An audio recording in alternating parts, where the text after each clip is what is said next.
Many blessings. So, we want to share the chart of this full moon in Libra this week. It's April 12th. It's the same day that Venus goes direct. And this is a very, very significant mutual synchronistic event, simultaneous event, because Venus is the ruler of this full moon in Libra. And so let's look at the chart and we'll just take a few moments to break down the most significant aspects because this is a journey this weekend that's really going to be a lot about healing and what we've been doing over the last 6 weeks. The first thing that we're going to see is that the moon is at 23 Libra.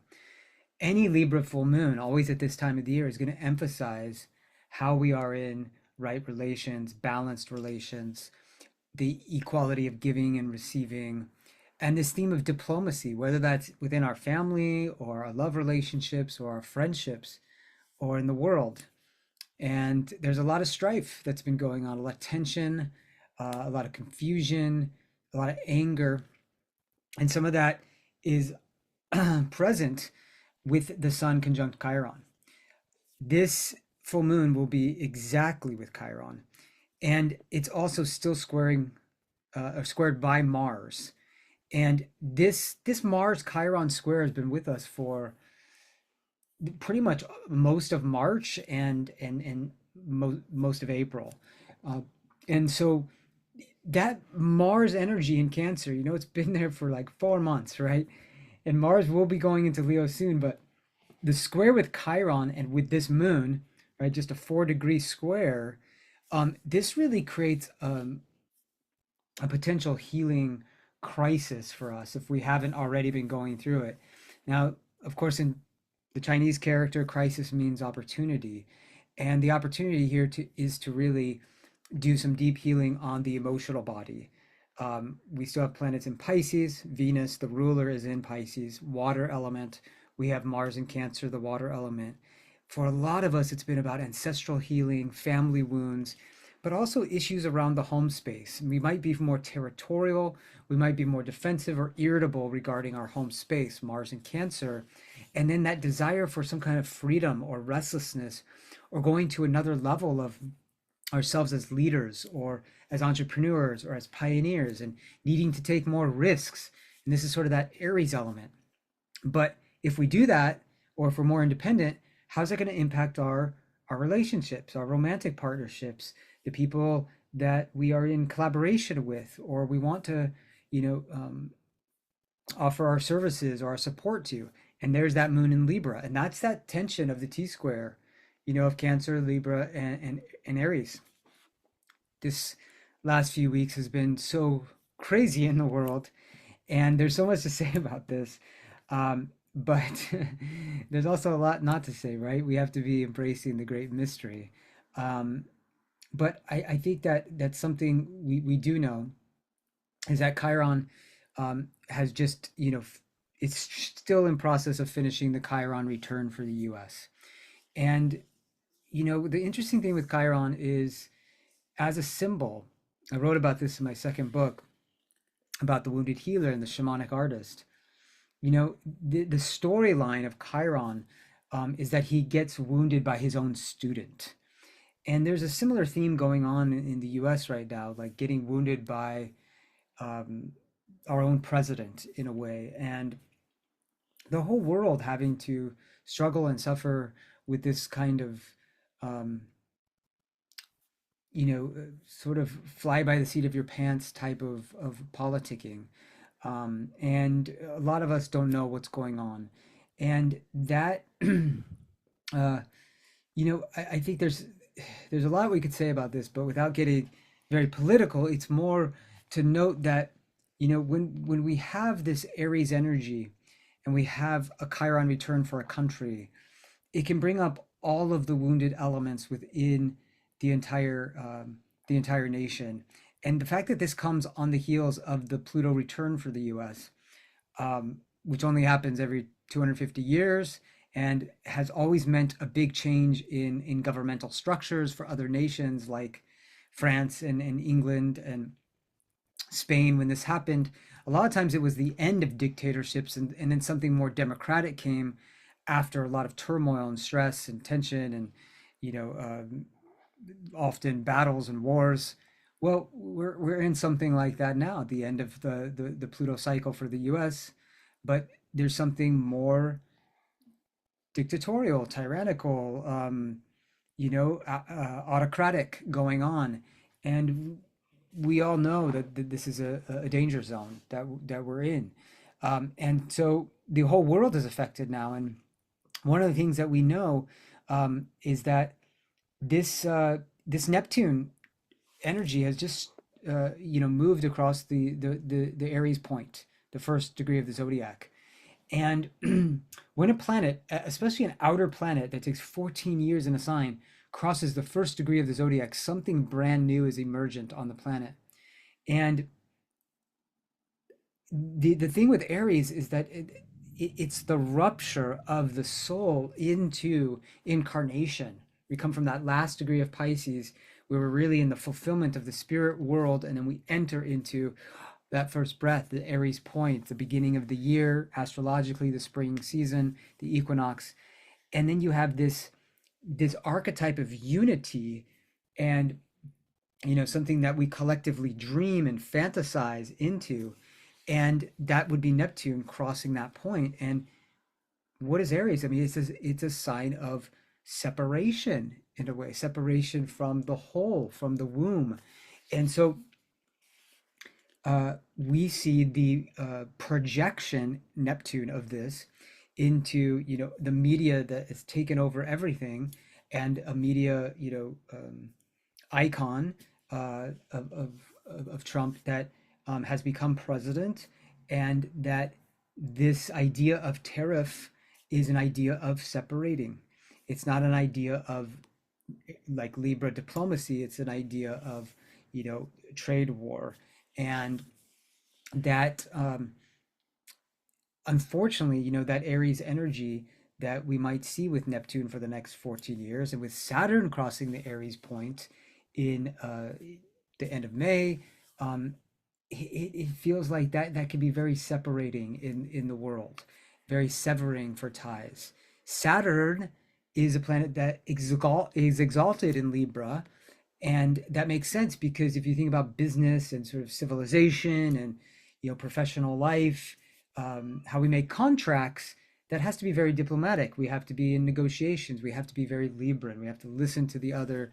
We have to give in an equal amount and in a fair way as we receive.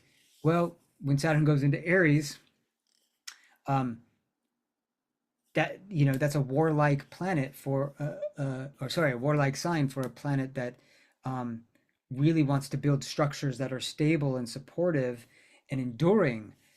Unfortunately, that doesn't seem to be quite a formula for Saturn and Aries, Saturn in the sign of its fall. Um, so we have a rough road ahead of us here, and we're getting the initial stages of that with this full moon that can bring up a lot of the wounded elements and hopefully rally people around new kinds of local governance, supporting each other. But the divisiveness that could be a part of this is quite strong. And yet we're trying to think and live and exist outside of boxes and structures that maybe are no longer supporting us. And so this Venus that's ruling this big full moon this weekend on April 12th, she's been on a journey of like, what's really important to me? What are my values?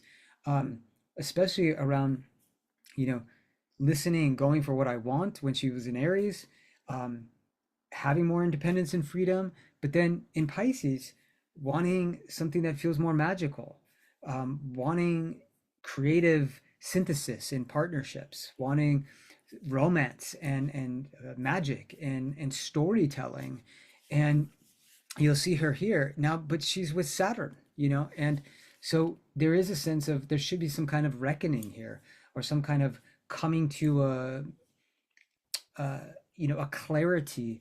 And we would hopefully want to be making more commitments around what we're investing in, um, time, energy, and money. Venus to Saturn, it's very like a marriage contract, but there's also certain Saturnian reality checks with Venus, with our values. And if you literally think of that on the world stage right now, that would be like Venus, our collective money and sense of finance and values hitting this Saturnian wall, right? And this massive, massive loss of trillions of dollars in the stock market, and the threat of the loss of many jobs, and this idea that it's going to be a very hard battle ahead, and that being spoken from the top down through um, kind of all experts in all fields, and even in the realms of other forms of finance such as crypto. And um, it's a very rocky road, and there is a sense that no one really knows how this plays out. um, and unfortunately, like, it seems like the economy has a lot to do with like sentiment, and the stock market is like that. And so we have to really consider like what is true value for us.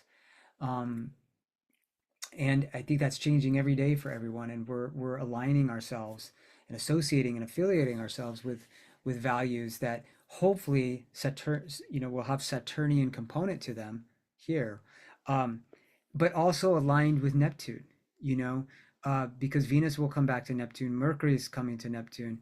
Um, the unfortunate thing with that around this full moon is that Neptune can always bring some kind of deception or illusion. The it's like Oz behind the curtain, right? And who's really pulling the strings? Well, there are strings being pulled right now, and it's a question of not becoming a puppet in this, and really becoming. And this is going to be, I think, Neptune and Aries and Saturn and Aries for a lot of us, and maybe throughout the U.S., who's experiencing a transit that it last experienced during its civil war. Um, it's something that uh, should rally people and should get people really focused, as we saw in the protests a couple days after these tariffs were announced, and in all the 50 states. And this energy seems to be going to continue. Um, and we still have to make sure that we're aligned with our Neptunian spirit, connection to source, connection to the dream world, the ancestral realms, that can give us insights and bring us into those states of empathy with each other, and also help to fuel a bigger vision of what's possible. There's something actually quite utopian that can be born now. It's something I've been conceiving for a while myself, especially working with astrology, working with human design as maps for us to build out utopian civilizations. This is really something possible for us at this time, uh, as we complete certain Pisces cycles, the dreamer, the mystic, the visionary, and we enter something brand new collectively. Um, and some of that we may not want to enter, and some of it we may have to just really create on the fly, which is a very Aries thing, and commit to iterating upon the process. So it's a big full moon. There should be a feeling of some forward movement as we come out into next week, as Venus and Mercury are both direct. But then we have that connection with Neptune that makes it a little confusing or uncertain. And so again, making big decisions could be still a little bit challenging right now, probably through the end of the month. Venus will be on Neptune actually into early May. So, but Mercury will pass in a few weeks, and that should bring some clarity. But it's a time to be more compassionate with each other, bring some sense of humor, and more than anything, create. Be in the arts, be in poetry. That's what this newsletter is about too. I'm going to be sharing some poetry here, and some more music with you, and hopefully that will continue to inspire you, and open your imagination to a more poetic, mystical, magical, soul-based awareness and creative process. So, wishing you well during this full moon in Libra. All the best. Namaste.